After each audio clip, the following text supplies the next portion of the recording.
Assalamu alaikum wa rahmatullahi wa barakatuh. En este vídeo, y quizás algunos de los siguientes episodios, lo que haremos es un breve repaso de una figura que aparece en el Corán, que no queda claro, no es explícitamente mencionado si es un profeta o no, pero no hay indicios tampoco de que sea un profeta. Parece ser un hombre, pues un hombre recto, un hombre sabio de la historia que Dios ha seleccionado, ¿vale? Y contiene una lección en lo que se refiere a cómo interactuar con tu hijo y enseñarle las cosas. Y es bonito porque el pasaje en el que se incluye, pues te da una imagen general de un interesante orden de prioridades, ¿vale? A la hora de enseñar las cosas, pues a tu hijo. Y en este, bueno, esto es Sura Luqman, obviamente, Sura 31, ¿vale? Y es el versículo 12 o la ayah 12. Dios dice: وَلَقَدْ آتَيْنَا لُقْمَانَ الْحِكْمَةَ أَنِ اشْكُرْ لِلَّهِ. Le dimos, es decir, en el pasado, a Luqman el hikmah, ¿no?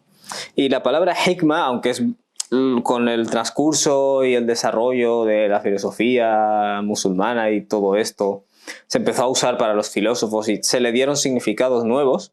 En la lengua árabe, cuando esto fue revelado, hikmah, que lo traducimos como sabiduría, lo que significa es saber cuándo decir las cosas y cómo decirlas. De hecho, literalmente en los diccionarios de árabe clásico, el hikmah es saber dónde colocar las cosas, ¿vale?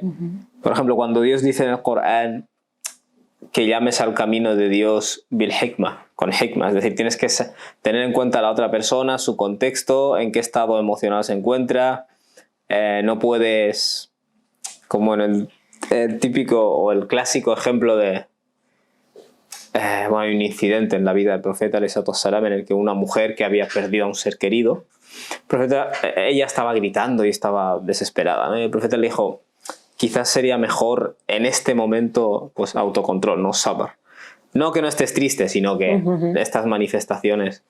Y ella le contestó: tú no sabes lo que yo he pasado, no es a ti a quien te ha venido esta calamidad, etcétera, etcétera. Y el profeta pues se fue, ¿vale? No le dio más bola. Y hay varias cosas que se comentan sobre este hadith. Una de ellas es que ella no sabía que era el profeta, lógicamente. Pero otra de ellas es que el profeta entendió: vale, yo ahora no le voy a decir soy el profeta, tienes que seguir la sunna. Esa mujer no está aunque se lo digas ahora, no lo va a entender. No es el momento, quizás luego lo va a entender. Y eso no es más que una manifestación de hikmah, ¿vale? Hikmah es saber aplicar las cosas. En árabe, de hecho, está la palabra ilm, que significa conocimiento, que es la teoría, y el hikmah sería la práctica, ¿vale? Entonces es interesante porque aquí Dios dice: le di a Luqman, no le di a Luqman conocimiento técnico, le di sabiduría, es decir, le di la capacidad de saber cuándo, cómo, y eso es la palabra hikmah aquí contiene la primera lección, ¿vale? Cuando vamos a educar a nuestros hijos, tenemos que saber qué se dice, cuándo se dice, cuál es el estado, cuál es su contexto. A lo mejor le voy a demandar cosas que él no puede, no está capacitado. Este no es el mundo a lo mejor en el que yo me crié. Tengo que estudiar el contexto de la persona y saber dónde colocar cada pieza, ¿vale? Eso es el hikmah. Entonces Dios, antes de empezar a hablar de este hombre, te dice: le di hikmah, sin duda, ¿vale? Le di esa capacidad de saber cuándo, cómo y de qué manera se hacen las cosas. Y luego dice anishkur lillah, es decir, se le dijo a Luqman: sé agradecido hacia Dios, ¿vale? Vale, hemos hablado en anteriores episodios de que uno de los grandes problemas hoy en día es la falta de gratitud. Y claro, es interesante aquí que se nos va a hablar de un padre y de cómo educa a su hijo. Y lo primero que se nos dice es que era una persona grata, y luego Dios hace un inciso: وَمَنْ يَشْكُرْ, y que conste que quien es agradecido o quien aprecia, فَإِنَّمَا يَشْكُرُ لِنَفْسِهِ, es decir, tan solo es agradecido a favor de sí mismo. Es decir, no le estás haciendo ningún favor a Dios por apreciar lo que te ha dado, te estás haciendo un favor a ti mismo. Y esto se entiende a varios niveles, ¿vale? Uno de ellos es: la gratitud te beneficia a ti. Es decir, si tú eres una persona grata, quien va a ser más feliz, por usar esa palabra, eres tú, ¿vale? Quien se va a librar a sí mismo de determinadas frustraciones irreales eres tú, etcétera, etcétera. O sea, te va a beneficiar. El desarrollo de las buenas cualidades, a quien beneficia primero es a quien las desarrolla, que conste, ¿vale? No haces esto para que Dios esté contento y feliz contigo, ¿vale? Lo haces porque te ayuda a ti.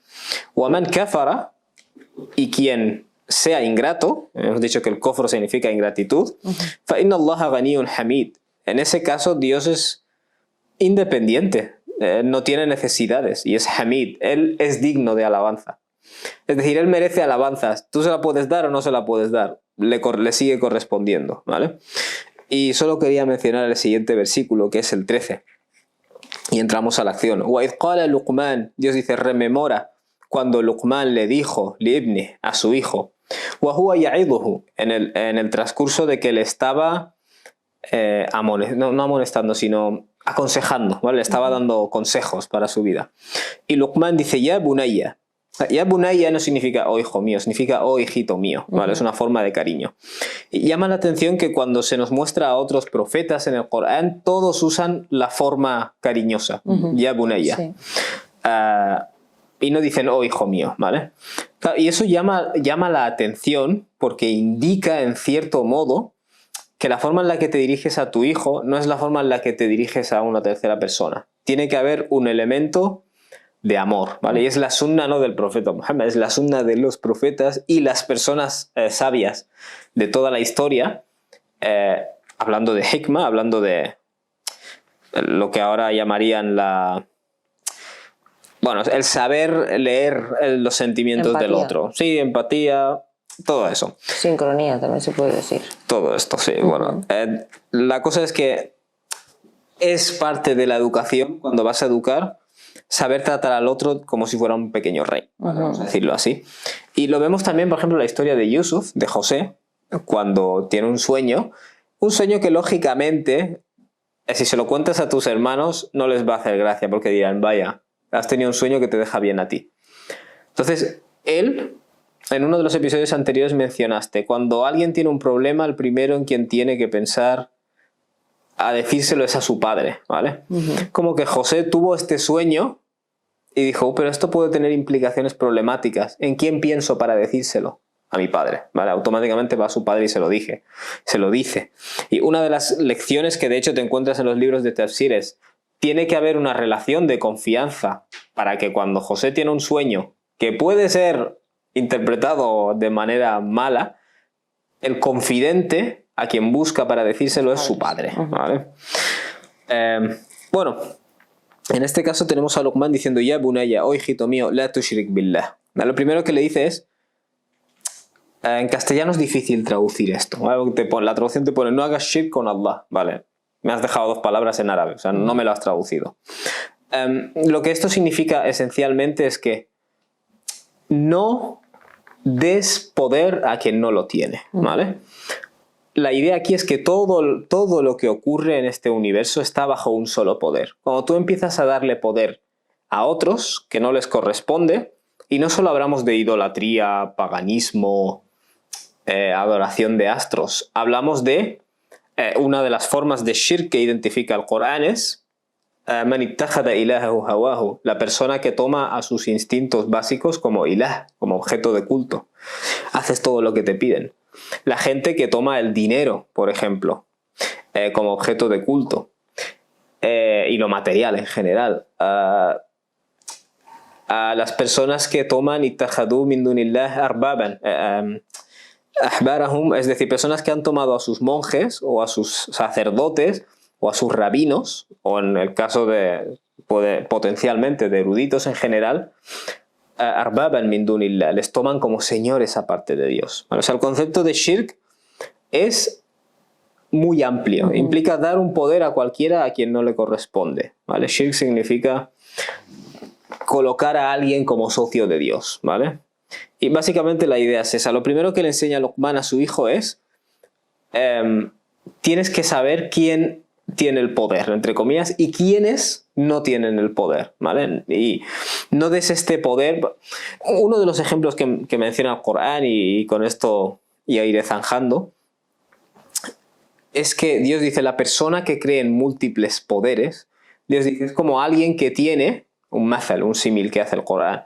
Es como alguien que tiene varios, en lenguaje moderno diríamos jefes, ¿vale?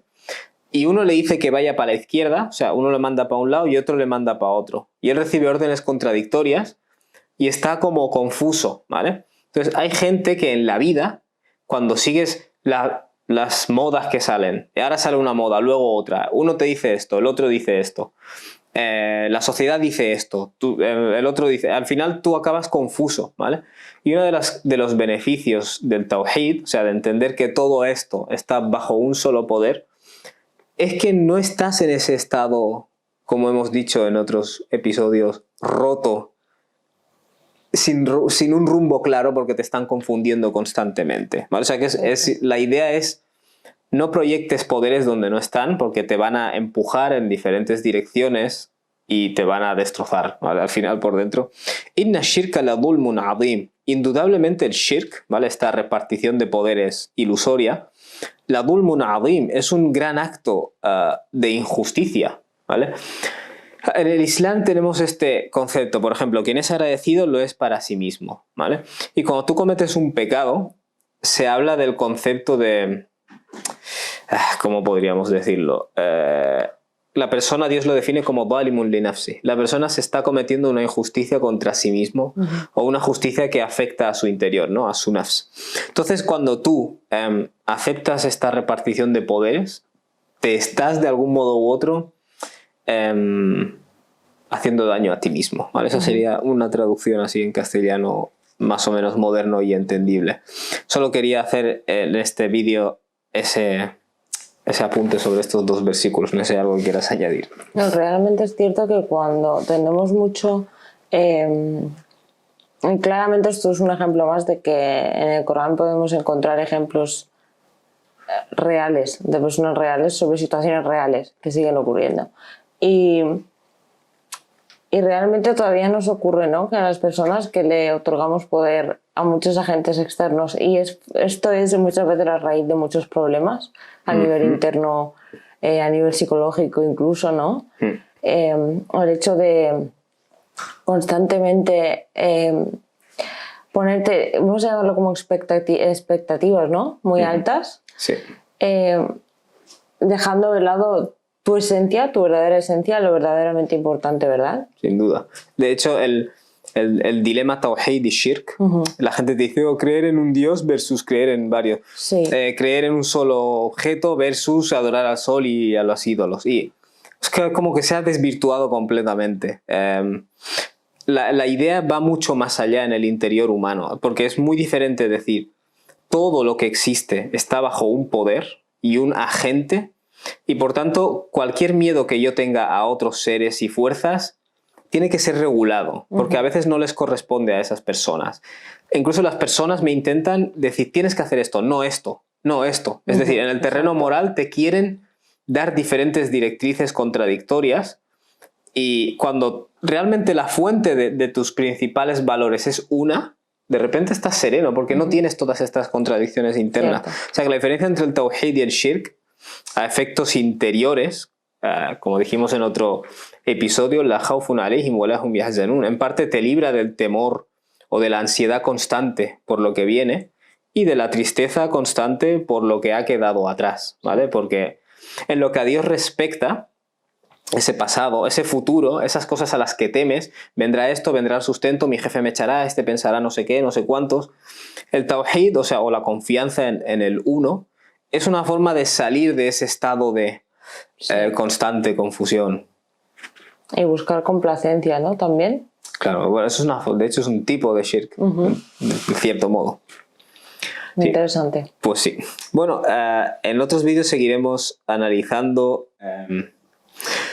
otros aspectos de la enseñanza de Luqman hacia su hijo, a través de la cual podemos derivar lecciones para cómo nosotros hacer pues este trabajo tan arduo y tan complicado. Barakallahu fikum, wassalamu alaikum wa rahmatullah. Assalamu alaikum.